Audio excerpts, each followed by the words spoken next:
ಯಾರು ಕಡಿಮೆ ನೋಡೋಣ. ಮಾವಿನ ಮರ, ನಿಮ್ಮೆಲ್ಲರ ಹಿರಿಯ ಮಾವ.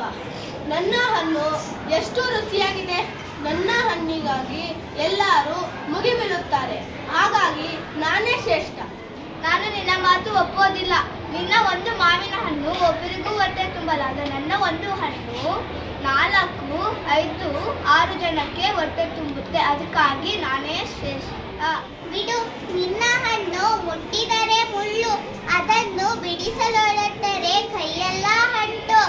ನನ್ನನ್ನು ಕಲ್ಪವೃಕ್ಷ ಎಂದು ಪೂಜೆ ಮಾಡುತ್ತಾರೆ. ನನ್ನ ಕಾಯನ್ನು ಪೂಜೆಗೆ ಉಪಯೋಗಿಸುತ್ತಾರೆ.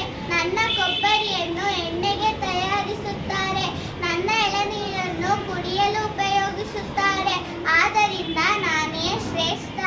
ಕೇಳಿ ನನಗೆ ನಗು ಬರುತ್ತಾ ಇದೆ. ನಾನು ಆಲದ ಮರ. ನಾನು ನನ್ನ ರೆಮ್ಮೆ ಕೊಂಬೆಗಳನ್ನು ಚಾಚಿ ಜನರಿಗೆ ನೆರಳು ನೀಡುತ್ತೇನೆ. ನಿಮ್ಮಲ್ಲಿ ಆ ಥರ ಯಾರಾದರೂ ನೆರಳು ನೀಡುತ್ತೀರಾ? ನನ್ನ ಥರ ನಿಮ್ಮಲ್ಲಿ ಯಾರಾದರೂ ಆ ಥರ ಆಮ್ಲಜನಕವನ್ನು ನೀಡುತ್ತೀರಾ? ಹಾಗಾಗಿ ನಾನೇ ಶ್ರೇಷ್ಠ. ಏ ಮರವೇ, ಬಿಡು, ಬಾಯ ಕೊಚ್ಚಿಕೊಳ್ಳಬೇಡ. ನಿನ್ನ ಅಣ್ಣನ್ನು ಪಕ್ಷಿ ಕೂಡ ನೋಡಿಲ್ಲ.